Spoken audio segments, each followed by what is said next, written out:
freedom of expression nila yan, pero it's the wrong premise. There's no selective justice in this country when it comes to the ombudsman.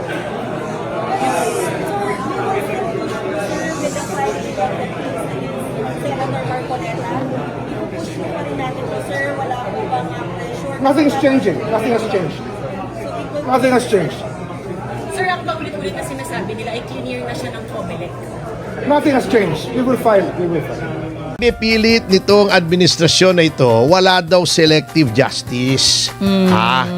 Pero, yung sinasabi po namin, kaya kami nagprotesta si Marcoleta, plunder daw dahil tumanggap ng 75 million campaign funds. Campaign funds. Ito ang tanong ko kay Ombudsman. Yung padrino mo ba ay hindi tumanggap ng campaign funds? Oh. Yun lang, yun Oo. lang.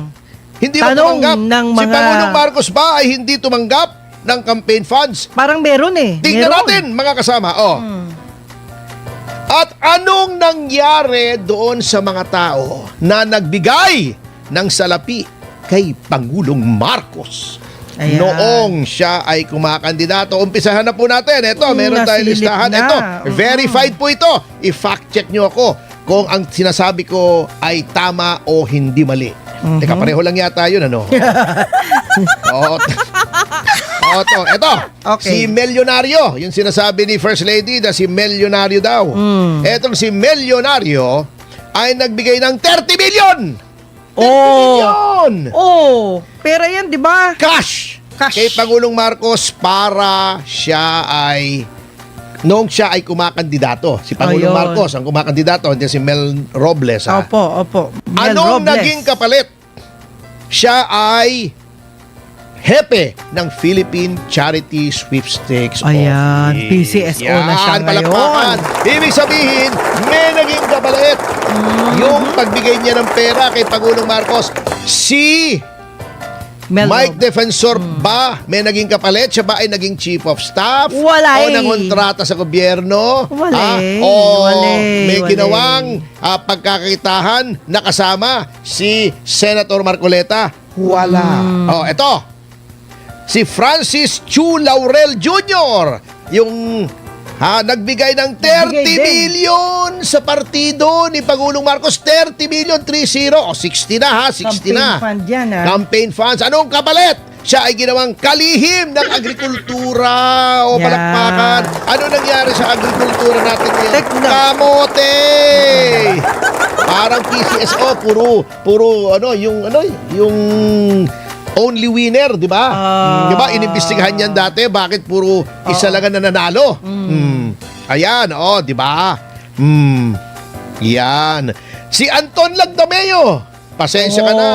Kasamang sir. Anton, magkaibigan tayo. Pero siya ay nagbigay ng 247 million! Balakbakan! Wow! 247. Hindi, anong mas malaki? 247 million o 75 million?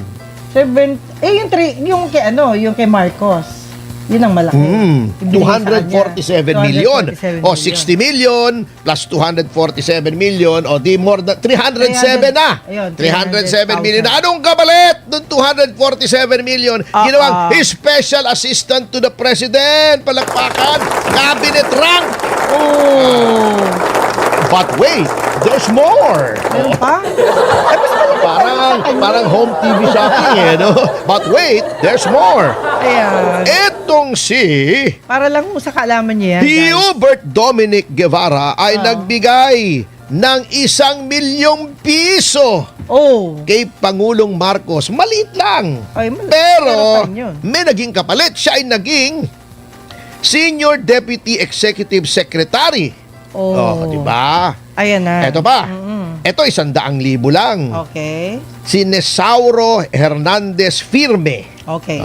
Pero siya, nung nanalo si Marcos, ay in-appoint. Ay, happy 2,000 live viewers! Yan! Maraming salamat po. Masaya. Thank you, guys. Etong si Nesauro Hernandez Firme ay in-appoint sa Judicial and Bar Council, yung namimili ng mga huwes, ng mga lahat pala may maestrado. kapalit eh. Kaya protektado nung ninonominate si Boying Remulla kahit may mga kaso. Palakpakan, napakagaling. Meron pa. Ito ay partial lamang ha. Sa Lunes, may ibibigay pa tayong listahan Okay. ng mga tao na nag-donate at napakaraming nakuhang kontrata sa gobyerno. Ayan tuloy. Eto, Nakita tuloy ang Si difference. Joben Angtay. Siya ay nag-donate ng 2.9 million sa Okay. kampanya. Hindi na siya nag-angtay ng matagal. na. Etong si Joben Angtay. position din, may position. Oo, hindi na siya nag-angtay. Joben ng matagal. Angtay. Mabilis. Oo. Hindi mabayag. Hindi Ay, mabayag, mabayag. mabagal. Diba Ilocano? Kasi Ilocano si Pangulo eh. DJ Hindi Tibange. mabayag. Sorry. Hindi mabagal. Hindi mabagal. Oo, mabilis. Hindi How na much? nag-angtay si Angtay. Siya How ay much si Angtay? hindi 2.9. Naku Siya po. ay Malaki inappoint bilang General Manager ng National Housing Authority. Wow. Ang gagaling. Itotal nyo to, more than 300 million ito. Partial pa lang. Bakit walang investigasyon dito? May kapalit! May kapalit! Kapalit pa. Mamaya tuloy. Sa Monday. Tama, sa Monday. Monday, Bago tayo opo. segue sa impeachment trial ay tayo po ay magbibigay pa ng mga ehemplo. Ayan. Hindi ba selective justice yan? Okay. Di ba ang yabang-yabang noon ni Boying Remulla? Opo.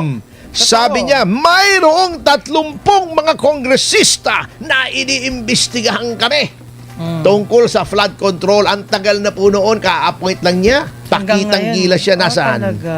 Meron ba? Wala pa Wala tayo Di ba? Bakit? Nauna pa yung mga nagtatanggol sa kabayan ng bayan, yung mga nagdidemanda dahil sa katiwalian, yung naghahayag, nag-expose ng katiwalian, yun pa ang didemanda nyo ng plunder. Sila pang Anong hinaharap. klase yan?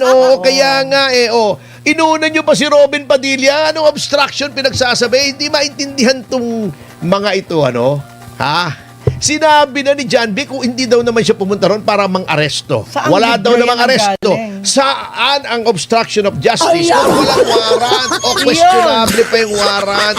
Mga tirada nyo naman di ba? Okay, eto pa di ba? Confidential funds sila ng confidential funds kay VP Sara. Opo. Ito, yung magkapatid na Remulla, noong si Boying ay nasa DOJ at hanggang ngayon naman nasa DILG si John Vic. Magkano ang confidential funds ng DOJ? 500 million, more or less. Magkano ang DILG? 500 million, more or less. Bakit walang investigasyon dito?